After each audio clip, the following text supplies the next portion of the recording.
Let's take a look at our trending topics now, and these are some of the ones trending at this hour. Hashtag Masina, and this is of course the former Ekurhuleni Mayor Mzwandile Masina, and the ANC in Gauteng set to take disciplinary action against Masina.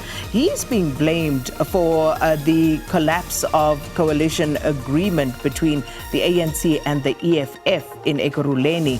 Now it is said that the provincial leadership of Panyaza Lesufi and TK Nziza were in negotiations and talks with the EFF about what was to happen in Ekurhuleni, and that was undermined by Masina, who then went on to propose a motion of no confidence while the other leaders in the province were still trying to negotiate some sort of agreement with the EFF.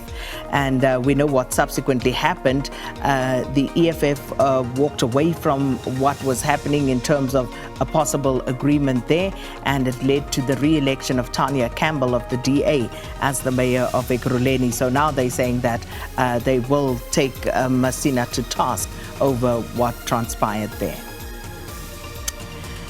The next one is, of course, the ANC Youth League, and lots of talk here about the Youth League just as a structure, and the National Youth Task Team, and they have, of course, come out in support of Zweli Mkhize and Paul Mashatile for President and Deputy President of the African National Congress. These are the names they put forward for nomination for the 55th elective conference. But of course, many people questioning that, saying, well, if you look at the ages of those that they proposed, what about someone like Ronald Lamula as the Youth League? They probably should have looked at supporting more youthful candidates. So that's one of the things. And of course, the convener also coming in for some flack here because she basically stated that she was essentially backing Cyril Ramaphosa for that nomination. So a lot of talk about just the structure that is the ANC Youth League that really hasn't been the firebrand, revolutionary movement that most people had become accustomed to in earlier years. Remember, they in previous years would be said to be the kingmakers at these conferences, and they've totally lost that sort of impetus. So many people talking about what has become of the ANC Youth League as well.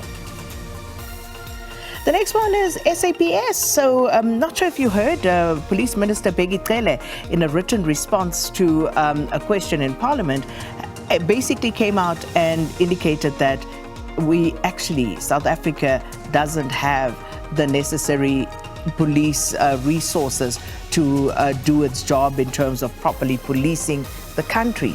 And of course, many people jumping on that bandwagon saying, okay, so if we cannot police, if the state cannot police, then what is supposed to happen? And this is the question. It's up in the air. But the minister basically saying, we simply do not have what it takes or what we need to police this country properly. And the last one there is hashtag time for Trump. And this one, essentially many people calling for Donald Trump to face the law and all the allegations that were brought against him, charges that were leveled against him during and post his presidency of the United States. People are saying post the midterms, it is time for Trump to answer, time for him to be brought to book. So those your trending topics in a nutshell.